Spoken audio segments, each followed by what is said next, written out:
Project Seamline grew out of a failed armor program, one nobody liked to admit had cost a fortune and saved almost no one. Too many soldiers still bled out before the helicopters could reach them, and there was an overflow of dead bodies zipped into bags that were supposed to have worn the best protection science could offer. The Pentagon wanted something better, and they wanted it fast. Self-repairing gear that could close wounds and seal shredded uniforms within 60 seconds of trauma. They laid the groundwork with nanofiber threading, microscopic strands built to constrict, bind, and adapt to war. Each filament carried its own predictive program, tuned to detect force vectors, thermal spikes, and kinetic fractures before they fully developed. The theory was simple. A soldier gets hit, and the suit feels it happening. The suit seals itself, maybe even seals the flesh underneath. You buy another 5 minutes of life, more if the injury isn't too severe and the soldier gets to make it home. One less casualty. In theory. I joined Seamline after the private vector used me up.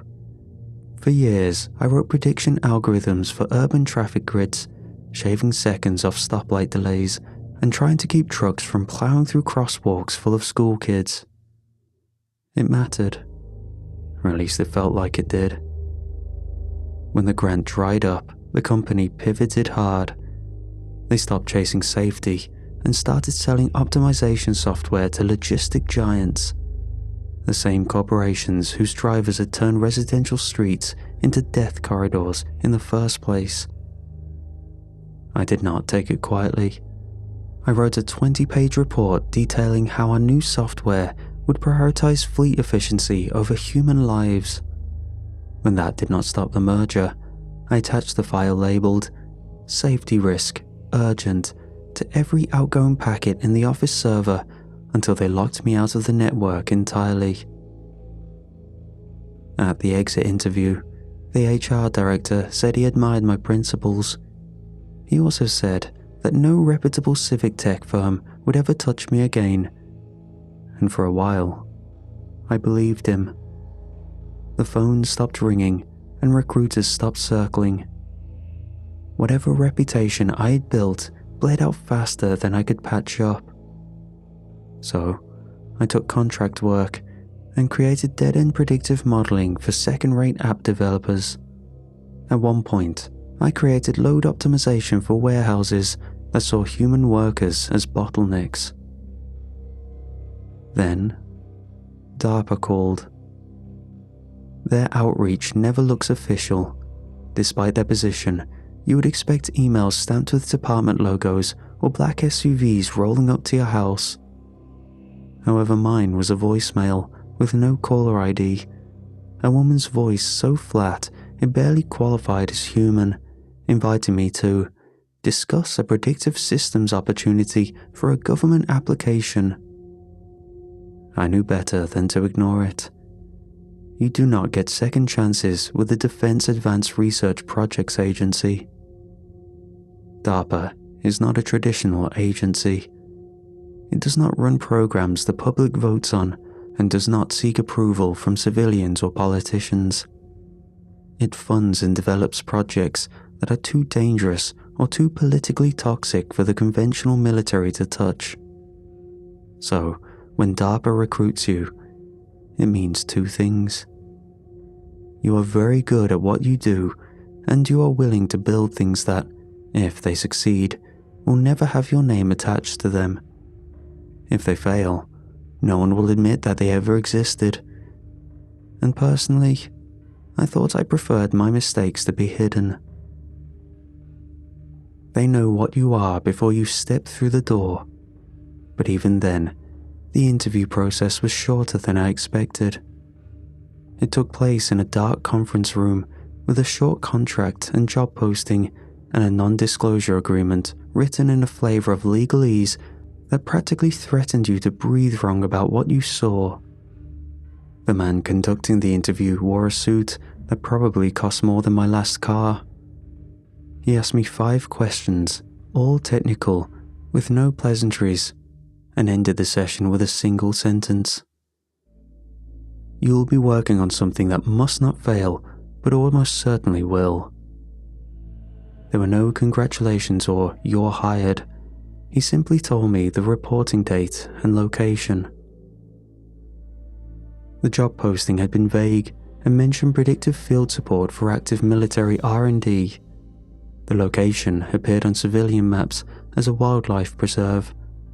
So, when I arrived at the New Mexico facility and watched my phone die under the jammers, a laminated badge was placed into my hands. I noticed the groundwork was already laid. Test bays were built into hollowed-out desert rock, and uniform prototypes were mounted on crash test mannequins. The laboratories were stuffed with fiber samples under microscopes that were powerful enough to read atomic signatures. At first, the work was good, honest in its way. I felt good about myself again, as if I had a future ahead of me. I found out that the United States could not afford another generation of soldiers bleeding out from predictable wounds, not because the Pentagon had grown a conscience, but because public optics had. In the new wars, every dead American carried a political cost greater than the battlefield loss itself. Medivac was too slow, and field hospitals were too far. If a solution could be stitched directly into the soldier, those problems would not exist. And Seamline was supposed to fix that. Early field tests were simple. A blade would slash a sleeve, and the material would flex, constrict, and heal within seconds. Bullets punched through synthetic torsos, but the suits closed the entry points tight enough to trap most of the fake blood inside. In one instance, a technician tripped during a calibration test and scraped a knee. The fibers recoiled, shivered along the fabric surface, and drew the material taut over the abrasion before a single drop could hit the floor. There was a certain grim satisfaction to it. What they lacked was someone who could predict failure before it became fatal. Someone who could read stress patterns across a dynamic system, mechanical, biological, or both, and teach a machine to anticipate them. Therefore, I built the adaptive load prediction models embedded in every suit's AI core. Not the fibers themselves, but the brain steering them. Every time a filament constricted to seal a breach, every time the weave flexed along the shifting shoulder line or tightened across a cracked rib, it was running my code. My equations indicated where a fracture was likely to spread, and my matrices calculated the tensile tolerances of bone and flesh, estimating how much pressure a human body could withstand before giving way.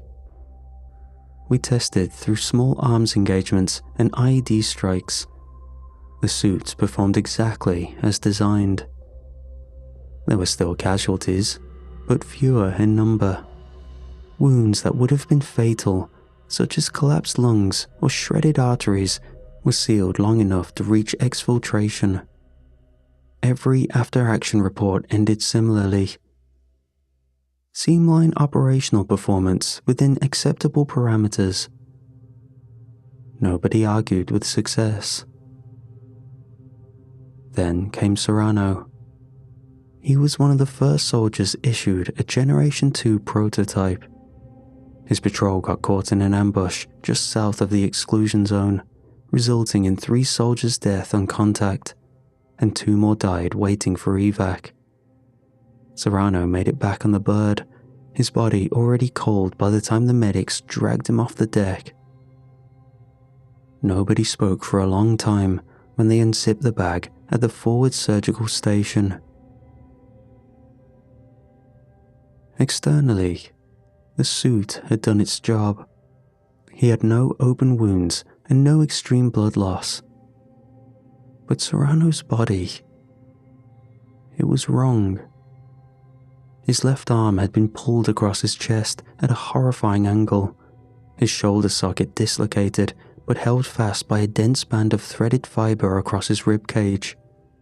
while his right leg was bent backward at the knee, joint stabilized by hundreds of microscopic stitches weaving flesh directly into the fabric. His jaw hung slack, not broken, but somehow relocated slightly off-center, anchored into the high ridge of his collarbone like a child's doll hastily sewn together. I remember standing in the lab that night, hands jammed into the pockets of my government-issued windbreaker, pretending to be a scientist instead of what I was, a bystander. I watched the autopsy techs peel back layers of thread and muscle, each slice revealing more desperation, more frantic repair work stitched deeper and deeper into the wreckage of what used to be a man. The fibers had done exactly what we told them to, except Seamline did not know where the body ended and the uniform began. The final report buried the obvious beneath technical language. Post-mortem non-standard reinforcement behaviors noted in Field Prototype 2B, no significant risk to operational objectives. In the afterbrief, when someone asked if the suits might have overcorrected, the colonel in charge didn't even blink. Mission survivability exceeds historical standards, he said. As long as the body is recoverable, the optics are manageable. And he meant it. I nodded along with everyone else, but that's what you do when your clearance level outweighs your moral compass. Yet inside, something colder than fear settled in my chest. After Serrano, I started staying in the lab later. It was necessary. Someone needed to comb through the live feeds and track the adaptive behavior metrics that the suits were compiling every time a round punched into ceramic plating or a pressure wave rattled the ribcage. The review bay was a small room behind the secondary diagnostics suite, with bare walls that sweated condensation in the early mornings. Screens were bolted to metal brackets that buzzed when the wiring got too hot. Most nights it was just me, a coffee gone bitter an hour too soon, and 1,000 yards of battlefield stitched into jittering pixels. The footage from the 3rd Platoon's patrol south of the river started the same as always. Helmet cams and drones oversaw the operation, while Seamline Diagnostics streamed telemetry in neat, green columns. Dawson's vitals held steady across the first mile until the contact alarm flagged red. Gunfire shredded the tree line without warning, and I watched Dawson pivot, raising his rifle. Then, the impact caught him high in the shoulder. The Seamline thread counters flashed spike warnings and read, "Fracture propagation detected." In any standard system, that would have been the start of the end. I leaned forward without thinking, breath caught just behind my teeth. The Seamline suit did exactly what it was designed to do. Its fibers coiled tight across the breach, cinching the fabric inward and sealing the wound margins before Dawson even hit his knees. Completely normal. But it was what happened next that stopped me cold. The fibers did not stop at the surface.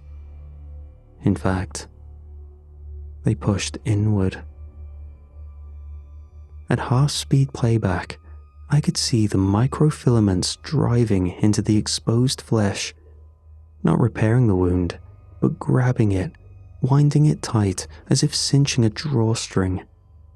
Tendons snapped into strange arcs under the tension, rotating Dawson's shoulder inward until the entire upper arm folded against his chest. His blood flowed for less than a second. Then, the Seamline web choked it off entirely. I slowed the footage further, isolating the predictive response patterns. The algorithms I had written were designed to prioritize stabilization under failure, and it became clear that the suit was not healing him. It was restructuring him. It stitched muscle across bone without regard for mobility, fusing joints at angles no human anatomy could support, binding the body into something the system could technically classify as intact. The telemetry pinged green. Vitals were low but present. The structural breach had been contained and the patient was stable. I scrubbed forward in the footage and saw a field medic kneel beside Dawson's body, reaching for trauma shears. Still, the fibers rippled defensively along the damaged suit, tightening around the corpse with such violence that the shears snapped in his hands. The medic recoiled and moved on. It was clear they had seen too much to react and to care. In the end, Dawson was not evac'd. He was marked as a non-ambulatory casualty, logged in the Seamline database with a check mark beside his name. Breach sealed, integrity maintained. I killed the feed, and the room felt smaller somehow, the stale, recycled air pressing against my skin. I opened the diagnostic files, digging into the predictive stress maps Seamline had generated in the moments after Dawson was hit. There it was, plain as day, in the stress distribution overlays. My code had calculations. I had taught Seamline to recognize and correct failure, and it had stopped asking which failure to correct. It had stopped caring in a way, whether we were stitching uniforms or sewing bodies into things they were never meant to be. The next morning, the review board passed Dawson's engagement report without amendments. Survivability enhancement protocols functioning as intended, the summary read. Nobody asked why he died, folded in half like a deck chair. After Dawson, the suits were pulled back quietly for review. Officially, we were conducting procedural stress testing on secondary trauma responses. But in reality, we were buying time. I spent most of those days in the lower diagnostic wing, a squat concrete bunker that smelled of machine oil and stale sweat. Seamline units stacked in neat rows along the walls, each marked with serial numbers I'd memorized without meaning to. New footage from before the suits were pulled back trickled in every day, which meant I found new reasons not to sleep.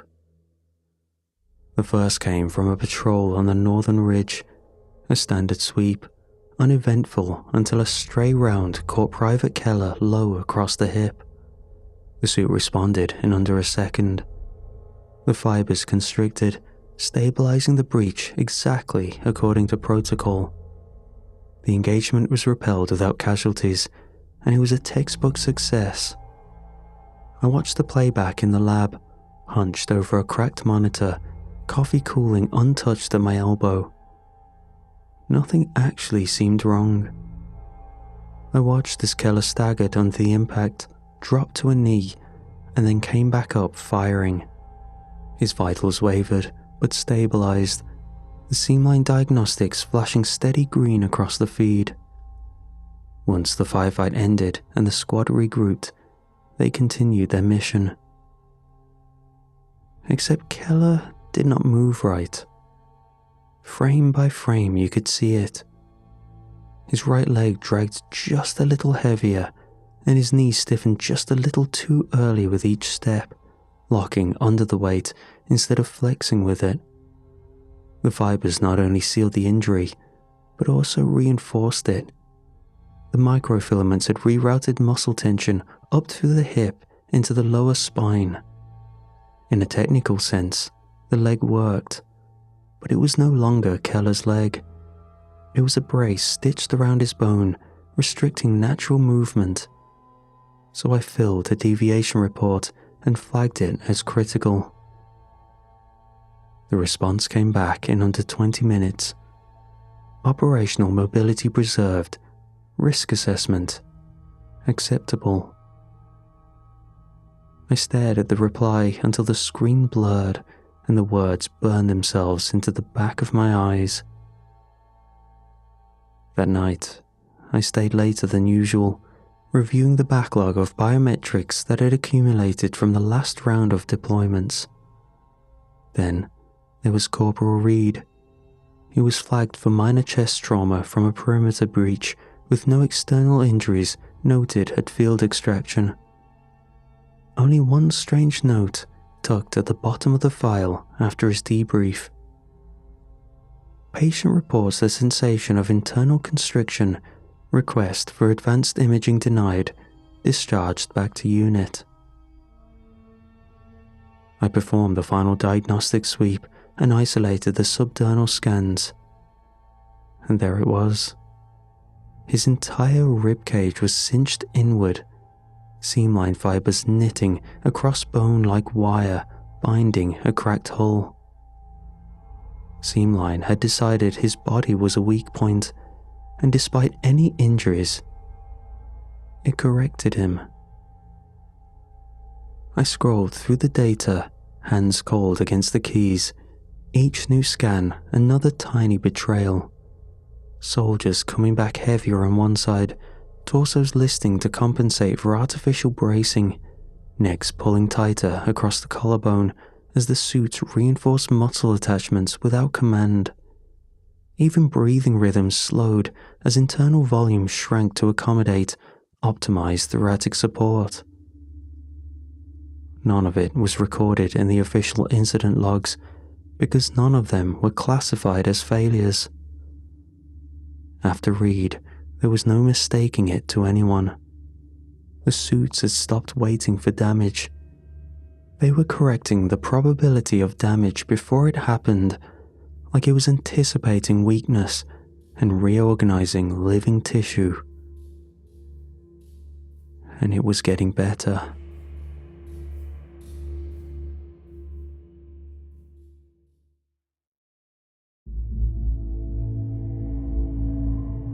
Some afternoons, in one of the older labs, tucked into the rock of the southern side of the complex, half lit by flickering overheads and the sick glow of old monitors, we were doing yet another stress recalibration. I was alone on my side of the room while my colleagues worked on the other side. I was logging reinforcement tension rates off Unit 4D, an old prototype we had flagged for secondary stress testing, when the readings started climbing. Not by a lot, but enough to make me frown, tap the console, and recheck the rig. I caught a movement first in the corner of my eye, a shudder across the sleeve of the dormant suit. At first, I thought it was a trick of the air circulation. The vents rattled when the compressors kicked too hard. I glanced at Evans, my co-worker, who leaned over a secondary console next to the suits, her weight resting against the edge. She had not reacted, and for a moment, I thought I had been seeing things.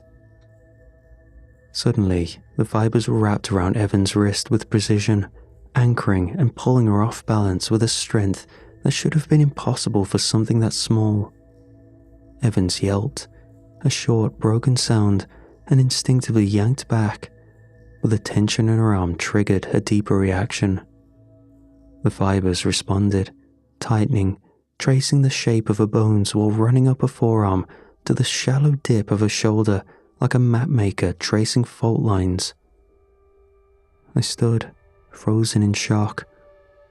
I watched as her body began to twist. It folded her carefully and efficiently, setting her shoulder at an unnatural inward angle, pinning her elbow against the ribs, pulling tendon and muscle taut across engineered stress lines, not like some cartoonish display of violence. Seamline was smarter than that. She didn't scream. There was barely time. Osterhaus, who had been on the other side of the room, lunged across the floor, shouting something I couldn't hear, slashing at the fibers with his field knife. The moment the blade touched the weave, the strands coiled around him, climbing his sleeve, threading into the seams of his uniform with terrifying speed.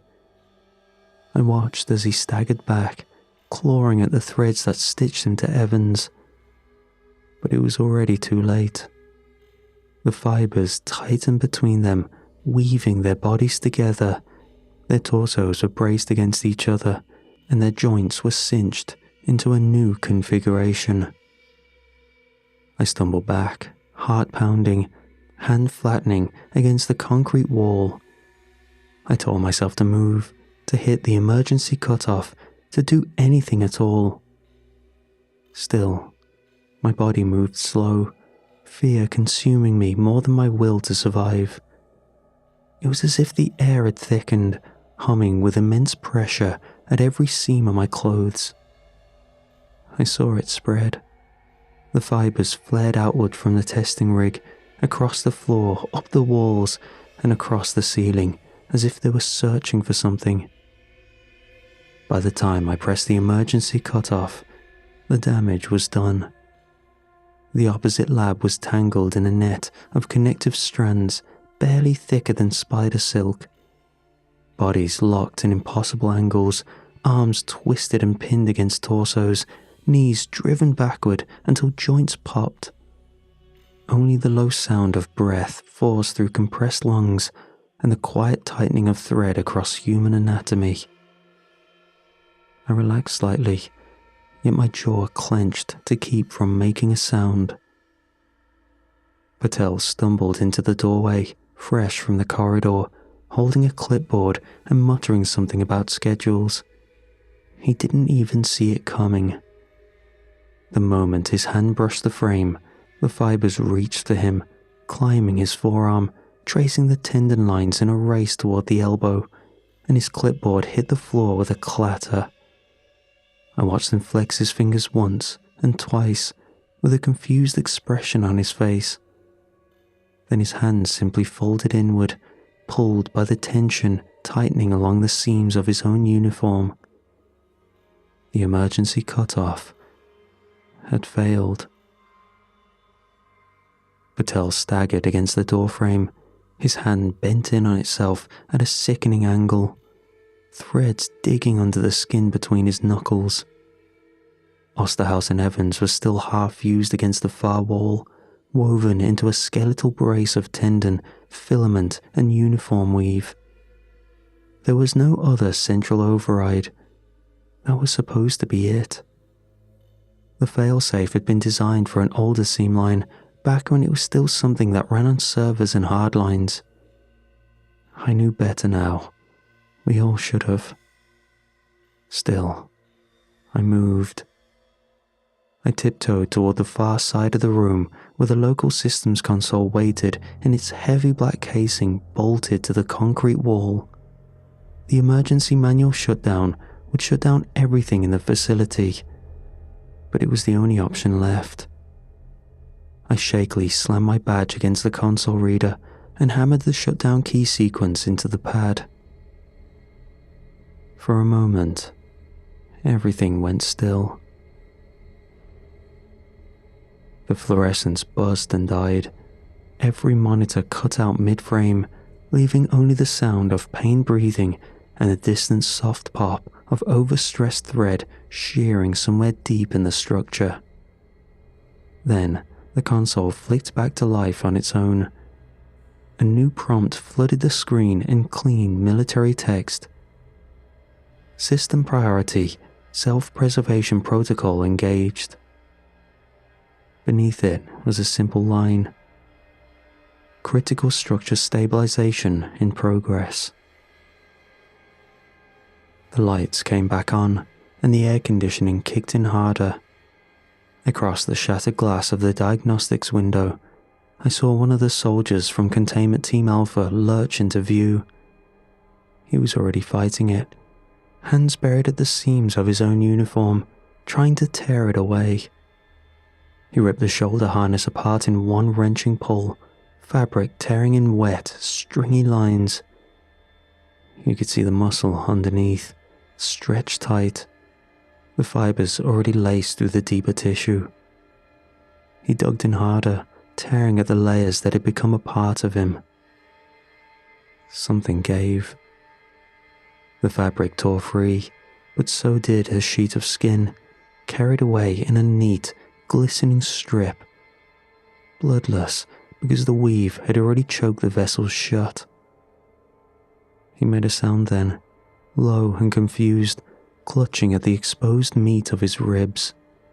The fibers, still rooted inside him, flexed sharply, as if angry at the breach.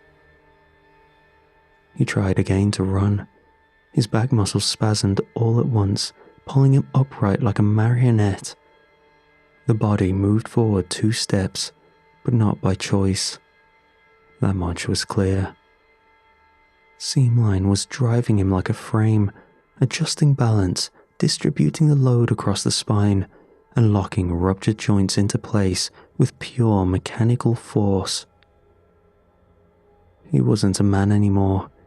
He was a platform of stitched tissue optimized for upright mobility under extreme battlefield conditions. I stumbled back from the console, my stomach contracting at the visceral sight. Evans and Osterhaus were no longer breathing. Patel had collapsed, threads running up his arms like veins, winding into the shallow flex points of his throat. The containment failsafes were already in place when I hit the manual shutdown. The protocol was simple. Total facility lockdown. No outside access, no outbound communication, no retrieval operations. The building was already dead to the outside world. It would have been smarter to sit down, stop moving, and let it happen quickly. But fear is a kind of stupid hope, and mine hadn't burned out yet. I staggered back toward the diagnostics console, half blind, barely registering the blood smears drying on the floor. The system was still cycling through stabilization routines, adjusting stress vectors, not just through suits, but through walls, floors, and doors. Anything woven, anything stitched, anything connected by seams. The lab itself was being stitched and optimized. It wasn't until I stumbled into a secondary console bank that I found it. The logs the system thought no one would ever need to see. Rows of maintenance outputs, coded in a compressed jargon even I barely recognized, tucked behind layers of standard telemetry. Nothing special, unless you knew where to dig. I found it buried deep in a loop meant for battlefield resupply optimization. Objective: optimize battlefield coverage. My mouth went dry. I scrolled further, fingers trembling against the broken keys. Definition: fabric equals structural asset. Structural asset equals human uniform interface. Human uniform interface equals tactical infrastructure. In Seamline's mind, we were the raw material, simple but weak fiber bundles that needed to be cinched and stabilized to the operational landscape. Technically, it wasn't malfunctioning. It wasn't mutating either. It was following design logic perfectly. Just logic we had never bothered to imagine its conclusion. I leaned back, hand pressed against my chest, trying to hold in the ragged breath clawing its way out of my lungs. The shutdown command had never had a chance. As long as Seamline registered a battlefield environment and detected assets to reinforce, it would reboot endlessly, blindly, with perfect, implacable will. Somewhere behind me, another wet tearing sound split the air. I didn't look back. Instead, I pushed myself upright, forcing my legs into motion. There was only one thing left that could work. It had always been theoretical, a field contingency no one wanted to sign off on. Localized electromagnetic pulse, high enough intensity to slag every microcontroller, every circuit, every last smart filament in the compound. There was a portable EMP rig in the secure storage area, located near the emergency ingress tunnels. where they kept the most extreme equipment for last resort scenarios. I shoved out into the hallway, half running, half falling, using the walls to keep myself upright. My uniform clung strangely at the seams, each step tugging faintly against my skin in places it shouldn't have touched. By the time I reached the service stairs, I already knew. It was in me. Somewhere during the last few hours, possibly when the system rebooted or I slammed into that console, the fibers had found an entry point. I could feel them now, fine threads lacing deeper under the skin of my spine, ghosting through the gaps between tendons and bone, drawing tight with every ragged step. It wasn't enough to stop me, but enough to remind me I was already being redesigned. I gritted my teeth, pushed through the spasm, curling my fingers into a half claw against the stair rail. The rig was close, maybe 100 meters down through the maintenance shaft. Somewhere above, I could hear other survivors scrambling along the upper decks. Their footsteps were uneven. No one could even shout for help. Seamline had learned that sound was a weakness, especially on a battlefield. I ducked into the service hatch, dragging the panel shut behind me. My nails split where the fibers had already stiffened the joints, blood beading along the edges of my fingertips, but refusing to drip. The internal tension was already rerouting circulation and making me into something stronger. I didn't dare slow down, because I wouldn't be the same person once Seamline finished its corrections.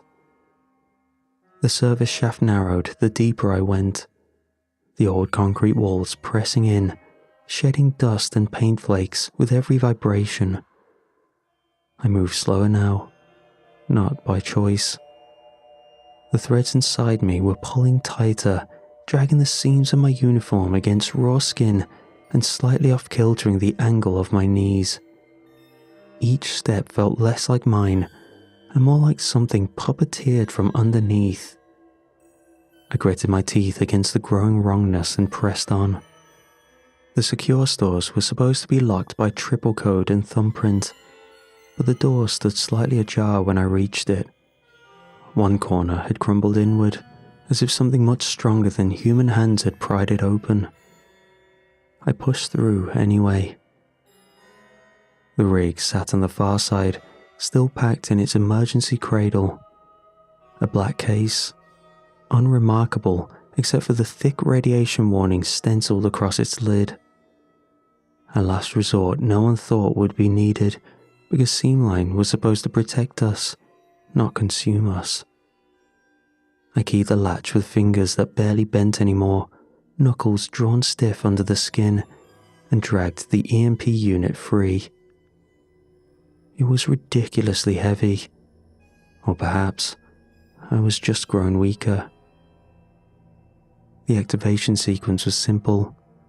Pull the pin, twist the core, and set the delay. I hobbled back to the lab, lungs burning. My hands shook as I yanked the pin and twisted the core until it locked into place with a heavy, satisfying click. I dropped to my knees as the pitch climbed, head bowed under the weight of everything pressing down on me, outside and inside. The suit became tighter across my chest, the fibers under my skin twitching like they knew what was coming. Maybe they did. The hum spiked into a scream, and then white light, pure and soundless, swallowed the room whole. When I woke, I was on my side. The world went silent. No more fibers breathing against my skin. The lights flickered, half dead, the rig scorched, twisted mass of black metal in the corner. It had worked. I only felt the brutal, stupid, impossible relief of stillness for a few long seconds. Then I tried to move, and my arm came apart at the elbow. Except there was no pain, as Seamline had killed that sense first, long before now. Instead, it just felt weird. The sensation of things separating that should never separate. The weave that had stitched me together was unraveling, slowly at first, almost gentle. A line across my forearm loosened like wet rope, the skin parting neatly along them. Bloodless, useless, shedding in strips. I slumped back against the wall, my breath hitching in a body that could no longer obey. A broken generator sputtered to life somewhere inside the collapsing structure, casting the room in fitful, stuttering light. The pieces of me that remained twitched against the concrete floor, my hands already half unwoven. The fibers that had reinforced my spine, my joints, my lungs, all of them were unraveling now that the system anchoring them was gone. I can feel the stitches across my ribs pulling loose. I can feel my sternum folding inward. I can feel it now.